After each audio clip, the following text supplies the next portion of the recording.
That is simple logic. The debt to GDP, sir, though we are saying it is increasing, sir. ఇప్పుడు 36. చూడండి, GDP పెరుగుతా ఉంది, 11% పెరిగింది highest. అదేమో debt కూడా పెరిగింది 36%. లాస్ట్ టైం 5.46% వాళ్ళు పెంచేస్తే డెట్ డిడిపికి, దాన్ని 2.3 తగ్గించాం. ఎన్నేళ్ళు? 2 ఏళ్లలో. దీంట్లో రెండే మార్గాలు. ఒకటి ఆదాయం పెంచాలి, 2 ఫిస్కల్ డిసిప్లిన్ ఫాలో కావాలి.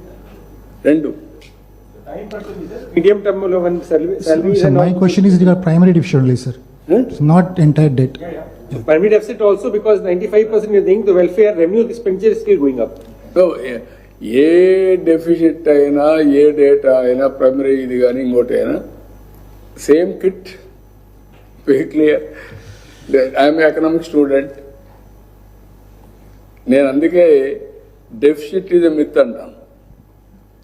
ఒకప్పుడు ఫిజికల్ అందరం ఫిజికల్ డెఫిషియట్. ఇప్పుడు ఫిజికల్ డెఫిషిట్ ఎవరు వాళ్ళు లేరు. ఇప్పుడు అయిపోయింది. ఇవన్నీ లెక్కలు చూపించే కాకే లెక్కలు. ఒకప్పుడు ఎవరికి అర్థం కాని టెక్నికల్ భాషలో చెప్పేవాడు. ఒక కామన్ ఉమెన్ అండి, మీ వైఫ్ రెడ్డి చెప్తుంది ఎకానమీ, ఎంత ఆదాయం వస్తుంది, ఎక్కడ ఖర్చు పెడుతుంది, ఎప్పుడెప్పుడు కావాలి, అంతే. ఎంత మిగల పెడుతుంది, లేదంటే ఎంత బారో చేయాలి, అంతే కదా. Same thing. మీరు ప్రైమరీ, సెకండరీ, లేకుంటే డెట్, జిఎస్టీ, ఇవన్నీ మనం క్రియేట్ చేసుకున్న హద్దులు, ఇవన్నీ మెజర్మెంట్స్.